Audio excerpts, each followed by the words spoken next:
everybody, and they're all coming in two by two. A huge warm welcome to the penultimate day. Sad times. It is the last day before our last day, but I don't want you to feel sad because we've got an absolute hype session today. Before I introduce you to the man, the myth, the legend that is my good friend Ash Ali, I wanted to remind you about one thing, right? What did we say? Learn fast, right? Learn fast, just as you hubs say as well. Ash Ali is also a big protagonist of learning fast. What does that mean? Forget, right? Forget about anything that you know about this particular topic, about your own personal brand, about marketing and everything. Come to it afresh, okay? Active. Make sure you're taking notes. Also contextualizing those notes, okay? Making those personal, not just clunks of information. Making sure that you're contextualizing that good information. What's after A? It's S, right? Your state. Making sure what? You're hydrated. Got that sunshine coming in. Sitting like a king or queen on your chair, on your throne, ready to absorb the knowledge in order to what? To absorb that so that you can maybe teach that later on, the T at the end over there. Okay, are you ready? Give me some fire emojis if you're ready. No need for if you'd like to turn your cameras on, that'll be amazing, man. So Ash can see you as well. Okay, brilliant. Feel free to give me some fire emojis, some brain emojis. Let's get it building. Let's get the hype building because I'm about to introduce you.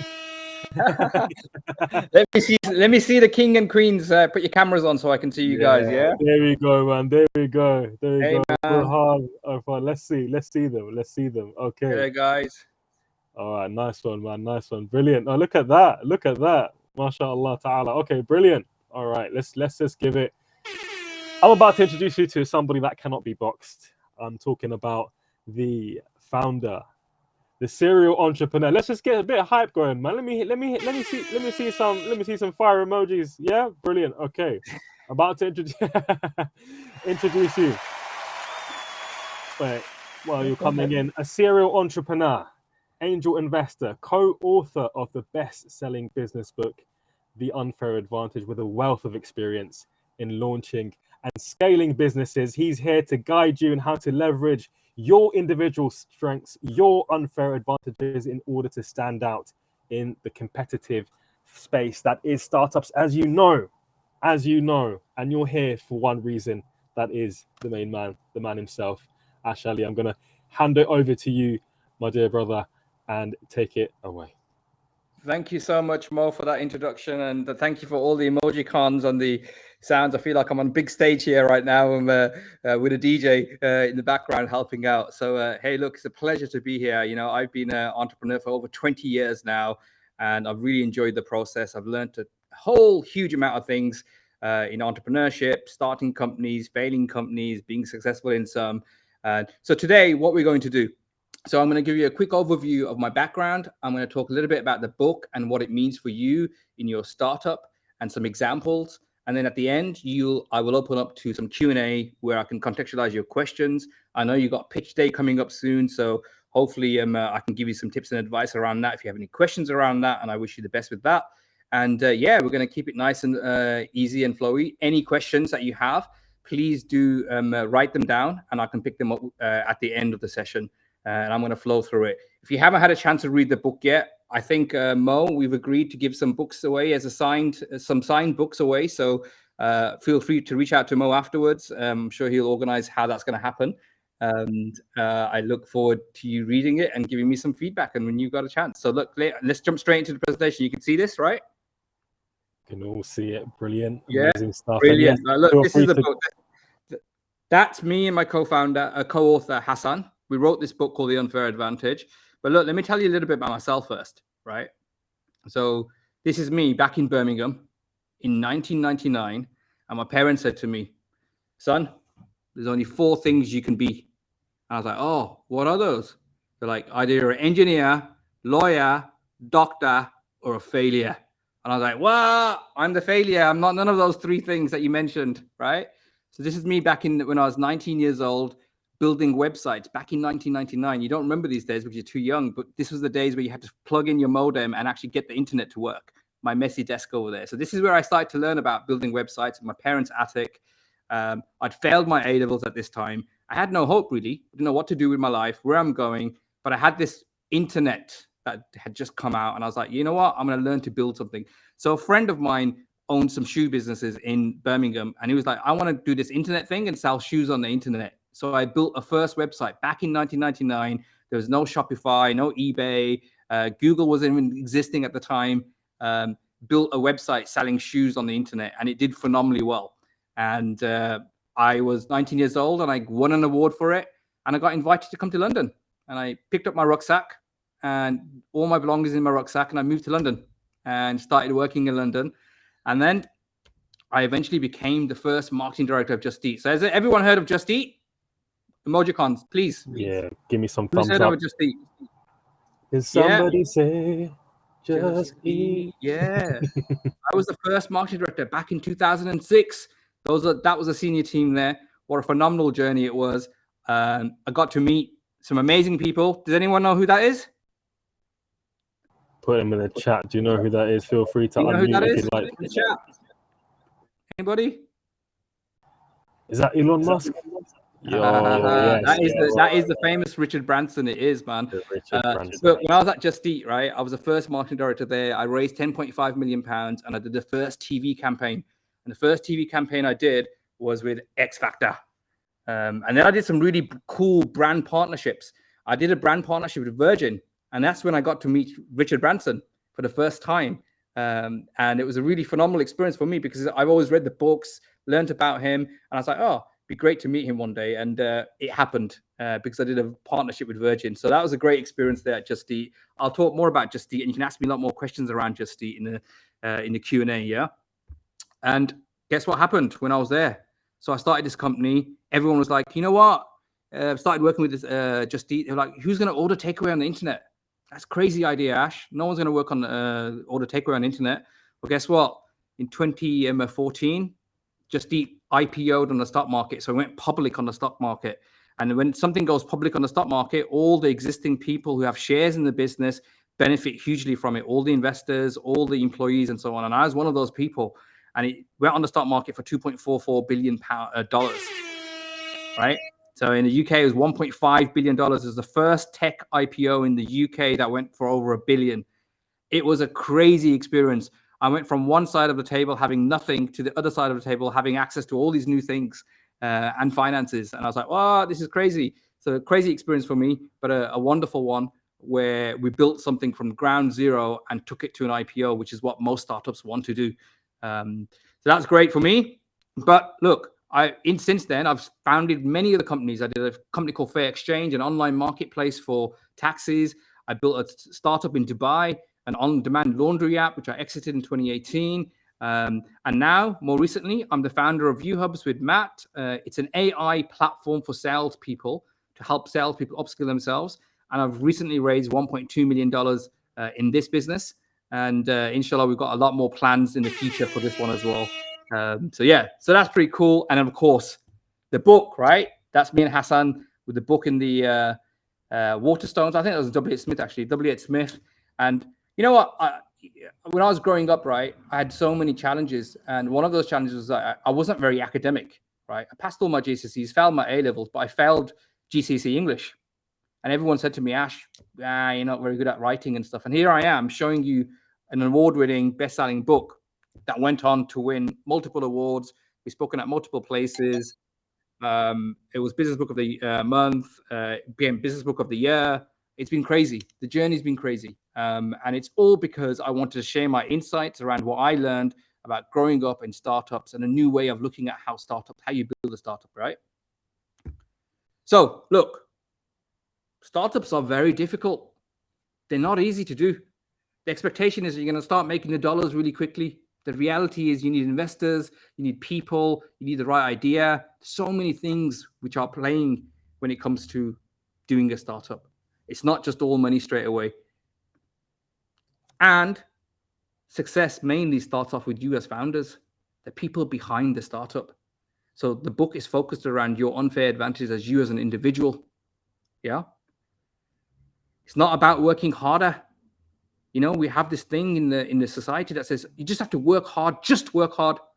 It's more than just working hard. I've seen that myself. It's about working smart, understanding your unfair advantages, knowing what's going for you. I'll share some of this stuff in a bit, yeah? And I said, it's about your unfair advantages. So what is an example of unfair advantages? Like, this is Evan Spiegel. Does everyone know Snapchat? You must know Snapchat, right? I'm not a big user of Snapchat, but you guys use Snapchat? All you must be on Snap. Come on, give me a Come on, thumbs guys. up. You on Snapchat? Admit it. Admit it. Yeah. This is the founder, Evan Spiegel. And he had a really interesting quote. This is what he said. He said, it's not about working harder. It's about working the system. It's a very interesting quote. It's not about working harder. It's about working the system, right? It's understanding what you're playing in, what game you're playing in. Yeah. So look, what is an unfair advantage? The title of my book. What is it though? So look, an unfair advantage is a condition or a circumstance that gives you a competitive upper hand. It's like going in a race, but you're starting off closer to the finish line. It's like riding a bike, and instead of having the wind hitting you all the time, the headwind, you've got a tailwind behind you. It just pushes you down that lane and gets you to the place faster. That's what an unfair advantage is. Unfair advantages can't be copied or bought easily by a competitor. They're unique to you. And it's not a unique selling point. You know, when you say you have a unique selling point, it's not that. An unfair advantage is much beyond that. Your unfair advantage normally starts off with you as an individual. So here is a chart that showcases how you build competitive advantage into your business and how it starts. So the first point is your unfair advantage, your competitive advantage starts with you as an individual. And as you build your business, you go to a startup, you're still part of the startup where your unfair advantages can make a big difference.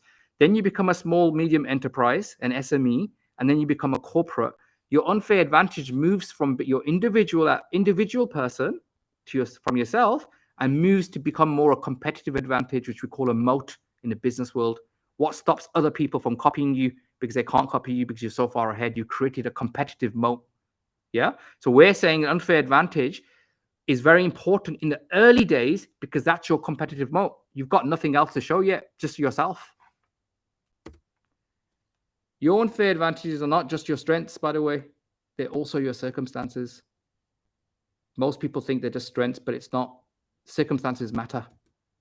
Let me give you a non-business example of an unfair advantage here. Right. So look, being tall in professional basketball is an unfair advantage, right? Clear, logical, unfair advantage. You can't say nothing about that. He's tall, so therefore, he's going to be a bigger player and potentially a stronger player, right? Let's take a business example. Has anyone heard of Multiverse or White Hat? You probably haven't, but it's an apprenticeship startup, right? They raised £16 million in Series A by Index Ventures. And I'm going to explain to you what their unfair advantage was. The founder of this startup was Ewan Blair, Tony Blair's son. And he got a £600,000 loan to help him set this business up when he was struggling. That's an unfair advantage. We can't have Tony Blair as our dad, right? And if you haven't got a rich uncle, then what do you do? But worry not. We all have unfair advantages. We just need to discover what they are. They're unique to us. And we have many of those, whatever background you come from. And that's the power of the book, The Unfair Advantage. Even if you come from a disadvantaged background, you can still maximize your unfair advantages. So your set of unfair advantages are unique to you.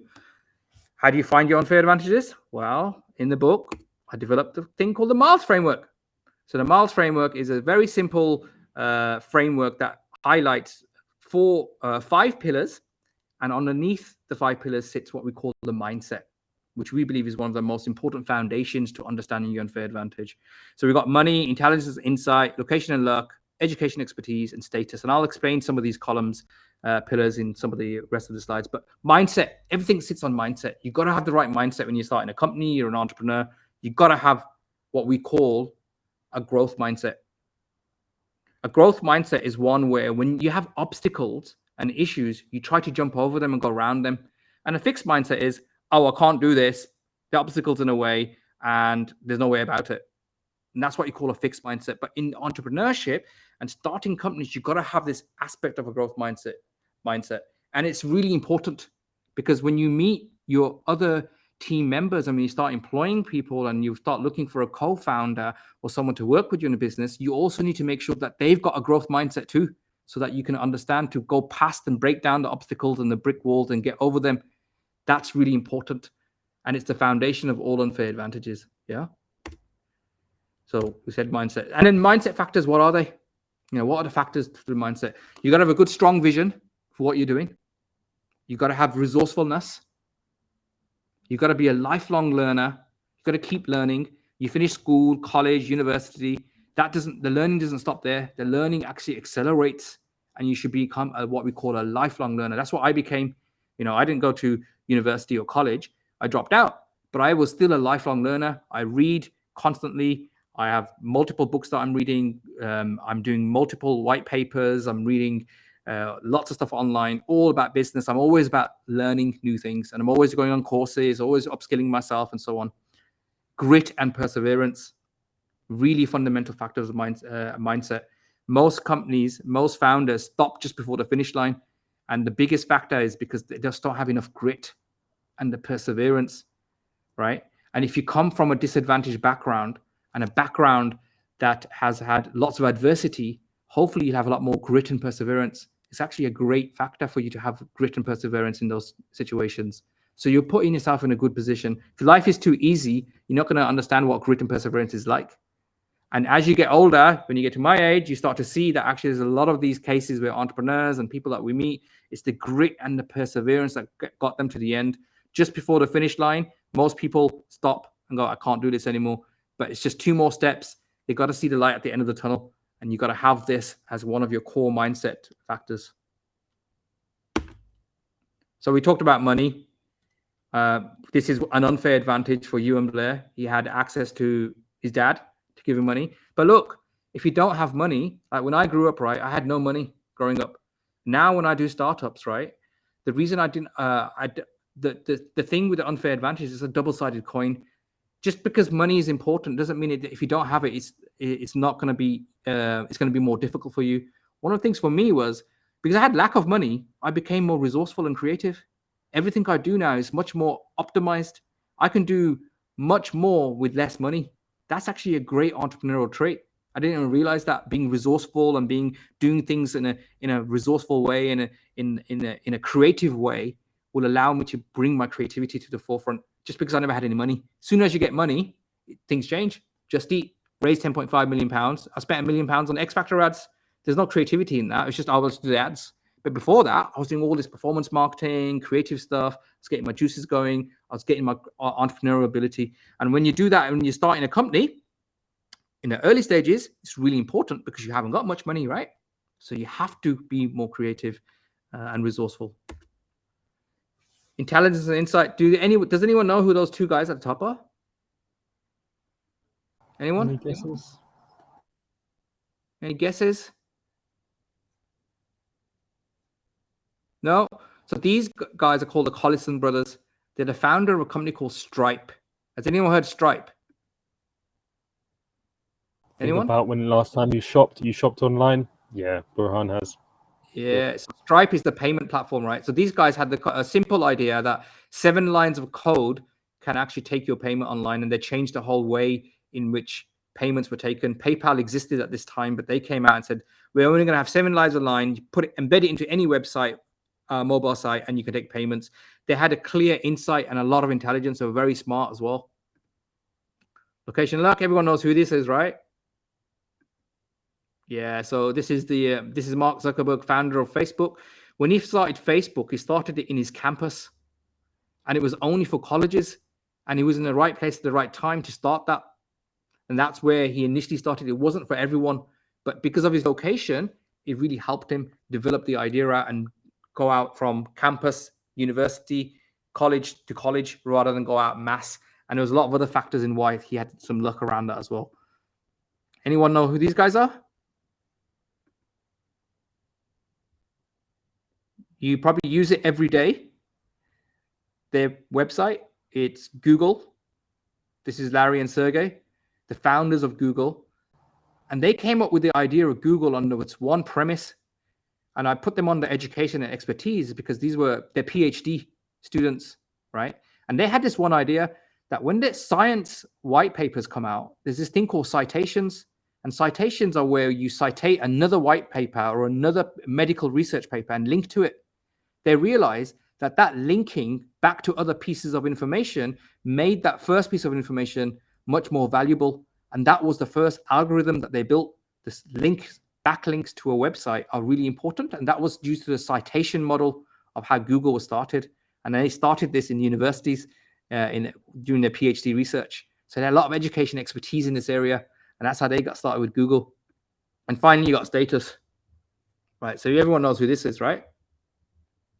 Don't pretend like you don't know, yeah? I didn't know, actually. This is a slide that my co-founder put in there. And I was like, it's Kylie Jenner, right? Now, status is really important. It's one of the very important pillars of the unfair advantages. And there's a lot to it. You know, the network, who you know, the people.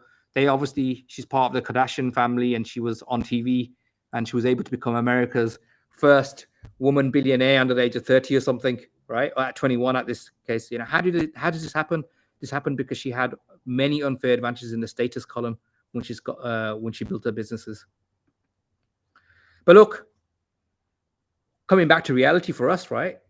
Insight, which I mentioned in one of the columns, right? Intelligence and insight is one of the most important parts of a startup. If you have an insight into doing something, why are you making something? Why are you building this startup?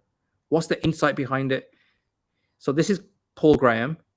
Paul Graham is the founder of the most well-known incubator accelerator in the world called Y Combinator.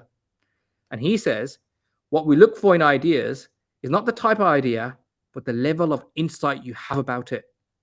What do you know about your idea that I won't know as an investor or a layperson? What unique things do you know about it? Which is why it's important to have insight when you're building your startup and to share that with your investors. When you're doing your pitch, share your insight. What's the insight? What's the unique thing about why you're doing what you're doing? Yeah. So intelligence, insight, Amazon, Jeff Bezos, his insight was the internet is growing. Everyone's going online. What's the easiest thing to send in the post that people want to buy? And there's loads of inventory and lots of it. Books. So he started off with books. That was his insight. And then he started Amazon.com. And now obviously we know Amazon.com is one of the biggest e-commerce companies in the world. Domain expertise can be useful to give you the insights. So having the expertise in your area is very important when you're doing your startup. You have to bring that out in your pitches, in your conversations, and what you do.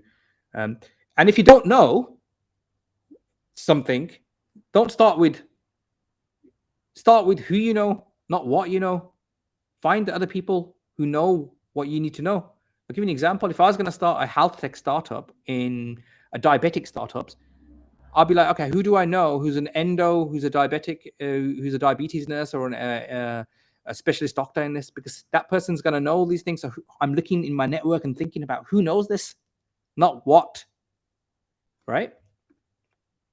So we're going back to intelligence insight. So we've got the Canva here again. So down here, everyone uses Canva. This is Melanie Perkins. Melanie Perkins here at the bottom with her team. Melanie Perkins was a lecturer at university, and she was lecturing on design. And she noticed that Adobe and all these platforms are really difficult to use. So she had this insight. What if I made something very easy for anyone to use like Canva?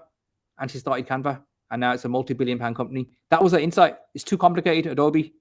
While she was at university lecturing, no one believed in her because, for number one, she was a woman. It's hard to raise money in those days, right? And she was also from Australia. So she never had the opportunity to be in the Valley in America. So she flew out to America to try and raise money. But she had this insight of making design and doing things in much more easily than Adobe. And now it's a multi-billion-pound company. So that's the example of insight. Here's another one. Everyone's heard of Deliveroo, right? Just Eat competitor. So this is Will Shu. So Will Shu, in the early days of starting Deliveroo, there's a funny story about this. He actually went and did the deliveries himself, house to house, in the early days. Why would an private banker, investment banker, go on the bike delivering takeaways? The reason is because he wanted to gain insights. He wanted to understand how it worked, and he went on the road. And the funny story is that one day he went and knocked on a door, and it was one of his colleagues from his ex-workplace. And his colleague thought he fell on bad times. Oh my God, Will is delivering takeaways on his bike. And it became a funny story, but Will obviously started a massive multi-billion-pound company called Deliveroo, and he was working to learn those insights. So when you're starting a startup, when you're doing entrepreneurship, you have to work to learn these things. Don't try to outsource it somewhere else or think someone else is going to do it for you. You have to go and learn it. When I was in Dubai launching my on-demand laundry app, I went and did the same thing as Will Shu, and I did some deliveries. And I learned so much. I went to all these different buildings, did the deliveries, picked up the laundries, did lots of different things just to learn how the process worked. And I had a whole playbook that I created at the back of that to gain some insights, because it's not my industry. I don't know how that works. And also I didn't know how Dubai worked at that time. So getting insights is really important. And look, your unfair advantages can help guide your strategies and decisions. They'll help you understand where you want to go to. But before you start to think about building a startup, you need to think about what type of startup you want to build and how you want to leverage your unfair advantages, right? So Will Shu was an ex-investment banker. He can go to his investment banking friends and go, can I have £300,000, right? If I can have £500,000, he could raise the money very quickly. So he wanted to build a scalable business. That's what we call a scalable business on the right side. A business where you can get investors involved, so it'll scale, so you can give investors money back, more money back than they invested, and make money for yourself. The other businesses are lifestyle businesses. Now, these are businesses where you don't need to raise money. You can go out there, you can bootstrap it. You don't need to raise a huge amount of money, but you can build a great lifestyle out of it. And people sometimes make it derogatory on a lifestyle business, but actually you can make a really good life building a couple of £1 million a year business, and they will call it a lifestyle business. Why do they call it a lifestyle business? Because investors can't put money in and scale it for themselves. So when you're building a business, understand what type of business you're going to be, because you're going to be investing to investors and people who can be part of it. Is it a lifestyle business? Is it a scalable business? And that's very important to understand, because you need to highlight the scalability of your business when you're doing your pitches. I don't know if you ever heard of Naval Ravikant, but he's a cool guy. He started a platform called Angel List, and it was basically a platform for angel investors. And he said something quite profound. He said that founders need to have a founder product market fit. What do we mean by that? The founder needs to be the right founder for the right business to have the product market fit in the early days. There's no point me doing a business where I've not got no product, I've got no understanding, domain expertise, or I don't have the right team around me to give me that. So the founder product market fit is very important. You've got probably heard of product market fit, PMF it's called. You're going to hear it all the time as you go through your entrepreneurial journey. Like, how does the product solve a solution in the market, and does it have a fit? But what we're saying here is go one step back. Are you the right person to be doing this business in the first place, right? Are you the right person? So you have to be playing to your unfair advantages. Let's take this example, right? WhatsApp. So WhatsApp, there were two co-founders. One was a technical founder and the other guy was a commercial guy. The technical founder had no way of doing, accounts or raising money or anything, but he hired this commercial founder, brought him on board, and together they were able to manage and build one of the biggest messaging apps in the world, WhatsApp. So make sure your startup actually leverage your unfair advantages. This is the Miles framework. You can see it in the book. So the question is now for yourself, what's your unfair advantage? Thank you, folks. Wow. Give us a fire emoji if you thought that was absolutely fire. Thank you so very much, Ash. I've learned every time you speak, honestly, like in person at U-Hubs, over the phone, on chats, having food with you, whatever it is. I'm always learning so much from you, and just your energy, man. The curiosity is key, and thank you so very much for that. If we can open up to the floor to any questions, do you reckon? Would that be all right, Ash? Yeah, I'm here. I'm here for the next 15 minutes. I'm here to answer any questions. Brilliant. I love to contextualize things, so that's why I kept this nice and short. There's a lot of information in there. The book will certainly help you understand more of it. And Mo also knows the book very well, inside out as well. So feel free to reach out to him. There, this bad boy book right there, as you can see. I've got a different copy. I've got the paperback yellow version. You might get your hands on one if you're lucky tomorrow at the pitch as well. So that'll be one of the prizes that we're going to give. a few copies as well to you all. But yeah, over to you guys. Any questions for Ash? Please feel free to unmute yourselves. Brilliant. Mario's got a question. I'm going to give you the mic, and then anybody else feel free to jump into the queue, or you can easily put it into the chat. Yeah, go on, my man. Hi. So I don't really know what my unfair advantages would be, and I don't know how to really use them to my advantage. So could like give me a bit of help in finding something out that I could use. Yeah, so look, most people don't, which is why I wrote the book, because it's like, well, some people just subconsciously know and they don't realize it. Yeah. So the mild framework, which you can see here and in the book, it'll give you a way to try to identify what your unfair advantages are, right? It'll ask you questions. It'll start saying, where were you born? What's your background? What type of business are you starting? And from there, you'll start to understand what your unfair advantages are so you can build this. So tell me more about yourself. What are you building? What's your startup? Well, I don't really have an answer for that yet. I'm still trying to decide on what type You're of still trying to business. decide, yeah? Okay. And That's how why old are you? that's why I want to know like my unfair advantage, so I can know what will be the best for me to start up with. Sure, sure. And you see, how old are you? 14. 14. So you're only 14 years old, right?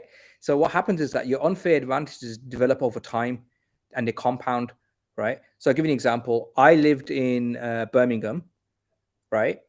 And I realized that the tech industry was booming in London. I need to move to London. So one of my unfair advantages became the fact that I moved to London and the tech scene was just starting, right? I was 19 years old then. But when I was 14, I was never thinking about this. When I'm 14, one of my unfair advantages might be the fact that I want to do an idea. So the unfair advantage is linked to the idea or the startup that you want to do. It's not just a generic thing. I've got unfair advantages. Like everyone's got different advantages, right? Some can be tall, some can be fast, so on. It's linked to the specific business or the specific project that you want to do. So, for example, where do you live? In Slough. In Slough. Okay. And so if you were going to start a business and it was specific to businesses in Slough, you've got an unfair advantage because you live in Slough. Okay. You see how it works? Yeah. So that's how it starts. It starts from the basic thing. You might say, actually, I've got 3 shops that I want to work with, example, for doing something, and they're based in Slough, and I can visit those shops on a regular basis because I live in Slough, so I can have more FaceTime with these people and customers. That's an unfair advantage compared to someone like me living in a different area altogether. I'm not going to be able to travel all the way down there and try to convince them about my business idea. Do you see what I'm saying? Yeah. That becomes your unfair advantage. Now, that's just a small example of something, but it's all in a business context. Yeah. It's about in the business world, how it works. And you're only 14 years old right now. So you've got a lot to learn about yourself. You've got a lot to try out. And when you come up with an idea, then start thinking, okay, what's my unfair advantage to this idea? Do I know something that something about this that somebody else doesn't? Or have I come up with an idea where I don't know much? Your unfair advantage will be then finding someone else who's got the unfair advantage to bring it into your team. You don't have to have all the unfair advantages yourself. You see what I'm saying? Yeah. Nice one, thank you, Ash. I think the way that I look at it as well is just going through the framework, right? Money. If you are forgive the word, if you're broke, that's still an unfair advantage. You're going to be more resourceful, as Ash mentioned. Intelligence, insight. What am I good at? What have I got? Accolades for, awards for. What am I really good at? What are the things that I'm not so good at? Maybe that's also, with the eye. Then location, just as Ash mentioned, we now have the internet. There's no excuse for us not to learn. But also physically, right? I'm in West London, so I've got roots into South Kensington. I've got roots into Mayfair myself. Education as well. Look at each one, right, and see what you can think and brainstorm as well. But over to you. Who's next? I think is it Burhan next? Yes, over to you, my man. I'm going to give you the mic.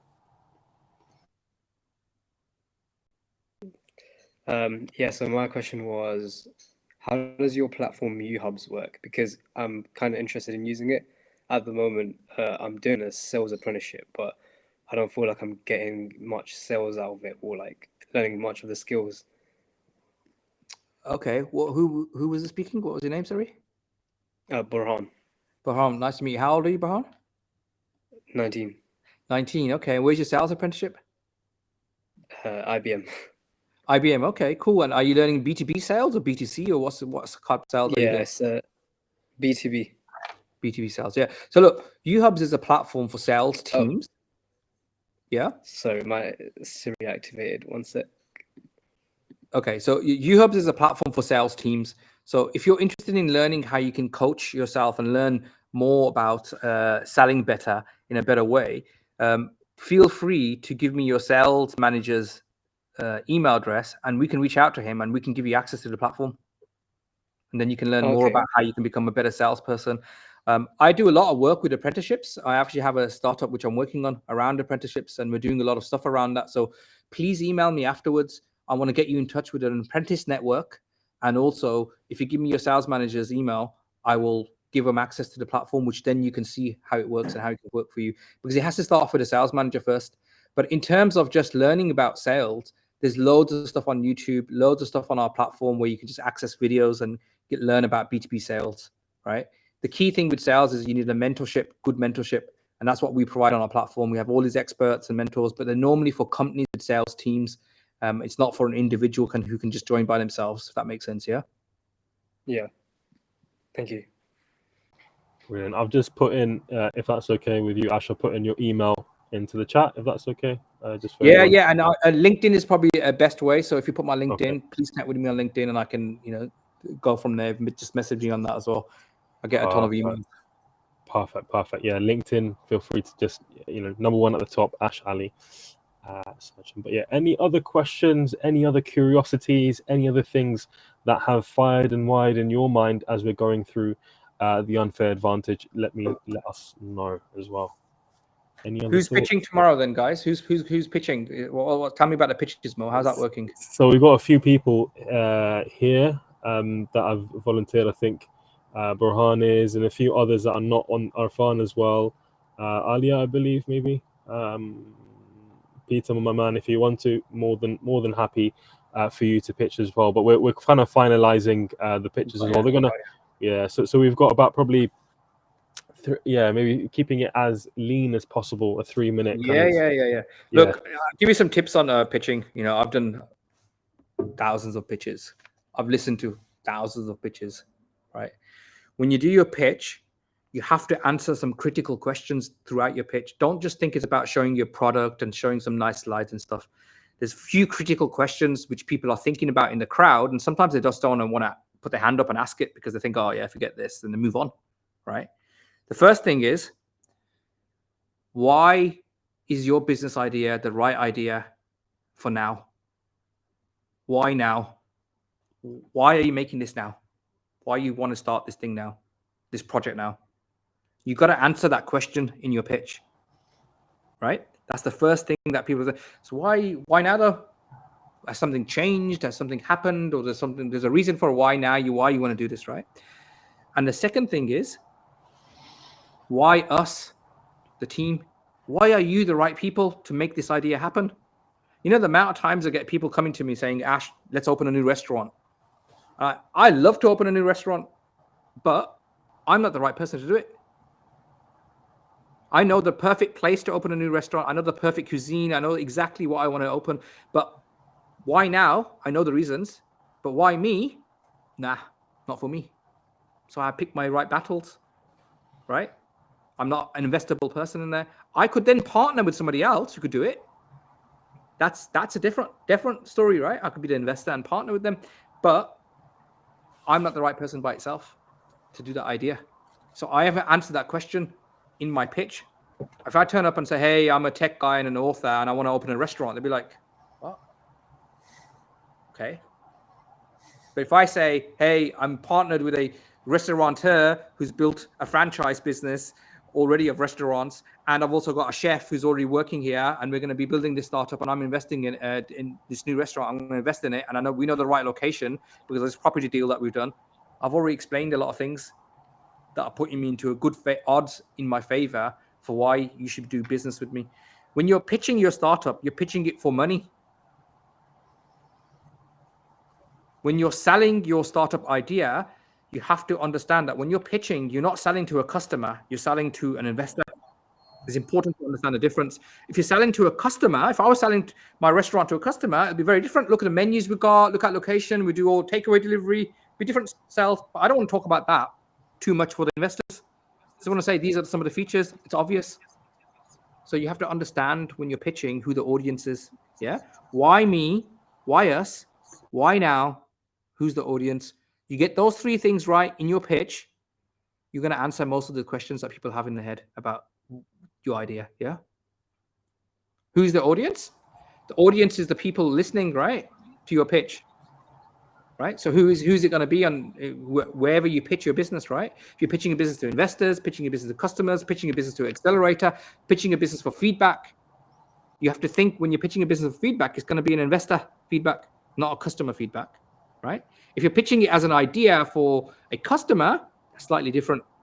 So you have to change it. So you need to, when you're doing your pitch, that's a good question to ask the person that you're going to pitch it to. Who are you? Nobody turns up with a deck and just does a pitch. You don't even know who they are. Fundamental thing in any business is to know who your audience is. Fundamental thing. And if you're going to pitch and you don't even know who's in the audience, you're already going to fail because you're going to be saying the wrong things, not the important things. So it's a very good question. Who's the audience? Define the audience, understand it, and know why you're going there. It's very important to understand that. Perfect. Thank you so much, Ash. We've got a very eclectic audience tomorrow, mixed bag of parents, family, friends, and also potential kind of, maybe even an investor, an angel, serial entrepreneurs, people from the 1% family, talking about workshoppers, innovators. Yeah. So yeah, we're gonna And be. when we say investors, Mo, we don't always mean money investors. We need supporters, right? When I invest in something, my time is worth more than my money. 100%. Yeah. So you might be looking for supporters, investors and supporters, people who can mentor you, strategically advise you, open a door for you, connect you to a customer. These are all investors because they're investing in you now, investing in your idea, right? It's not just about money.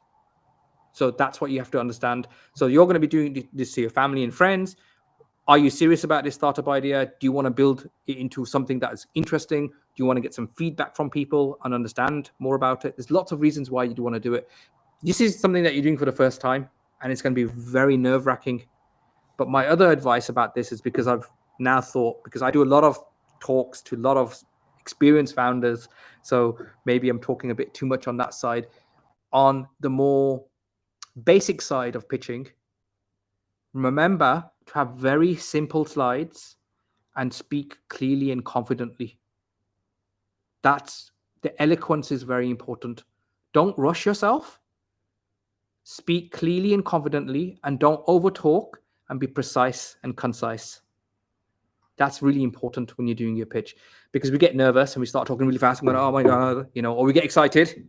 I get excited. I have to hold myself back sometimes, right?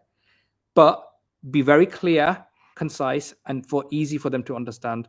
And one of the most important things is when you're doing your pitch for your business or your idea or whatever it is, make the story work. When I say why you, tell a story. Yeah? Tell a story. I wrote the book because I was sitting in Birmingham. I saw all these underdogs. I wanted to read a book about underdogs. I saw no Asian names on the shelf when I was looking at the bookshelf. And I was like, that was my story. I want to write a book. I had a story. I went to the publishers and said, look, guys, no one represents me here. That was my story. And everything else combined. Now you see the power of how it makes sense. The idea becomes to life, right? So tell a good story through your presentation. Nice story through your presentation. Why me? Why now? Nice story. And that will really encapsulate people. You need to bring people along the journey to understand why you're doing something and share something insightful, something valuable, something they've never heard of before, right? Educate me. I want to learn something, a big fact or a big figure or something interesting that they don't even know about. That's going to get people intrigued.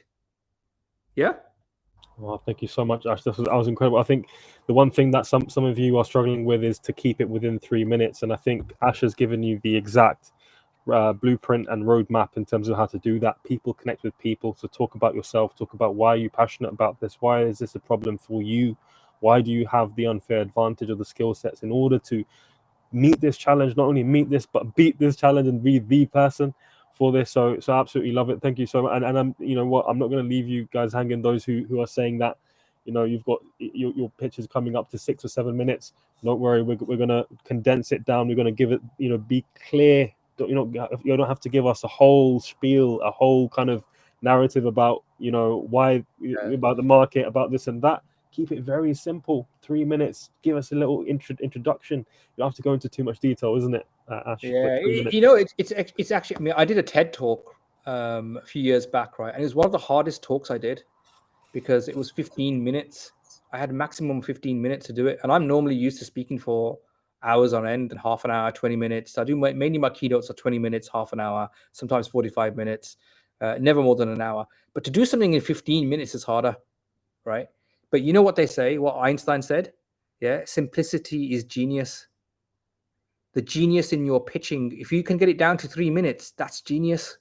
It's hard work to simplify something complex and make it easy for everyone to understand. That is what genius is. That's the art of doing something, the genius in something. To have a great elevator pitch, bang. Have a nice story, bang. Keep it nice and slow. Don't get nervous, right? Tell a great story. That's important. And it's important to understand that the science in most of these business opportunities, and when you start growing up and start building these startups, you start understanding people value their time. Don't waste their time. If you start growing up and rambling on for like 10, when people pitch to me, if they ramble on beyond 5 minutes, 6 minutes, I'm gone. I don't ramble. I just need to know the main things, understand the audience, and go from there. Good luck, everybody, with developing them. Even if you're not pitching tomorrow, good luck with developing the skill set of it. Have the public speaking skills. And if you can't explain it simply enough, you don't understand it. Exactly. That's the right thing, right? It's the Einstein quote, right? So simplicity is genius, and that's hard to do. So don't beat yourself up about it if you can't do it. I struggle to do it every day in my business, right? But I'm very simple-minded, so I see things very simply. So I'm very curious, and I transform the complex into simplicity. That's actually one of my skill sets, and I tell a story around it because I build that story up because I connect with the human emotion. Remember, when you're going into this pitch or doing this presentation, connect with the human emotions.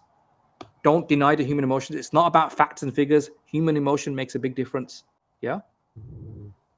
Absolute gold right there. I just want to give you a huge thank you, All right, Ash. folks. This is a perfect segue into tomorrow. Thank you so very much, Ash, and inshallah see you. Guys. If you're free tomorrow, we'd love to have you as a judge, or even for a small time as well. I'd love to be around, but I'm not available tomorrow. But good luck with everything. You got my LinkedIn. Best of luck with the 1% School. Mo's doing an amazing job here. I've come to support you guys because I also love Mo and what he's doing, and I'm really passionate about the mission behind this. And reach out to me whenever you want in your career, in your business, and I'll try my best to help you out wherever I can and get you the right connection, open the right door for you. Yeah, everyone, take care. Yeah, bye-bye. Take care, man. Assalamu alaikum, man. Take care, and we'll see you hopefully soon. And yeah, everyone else, feel free to stay on if you've got any questions. But we're going to bid Ash farewell. And yeah, brilliant, man. That was a brilliant session.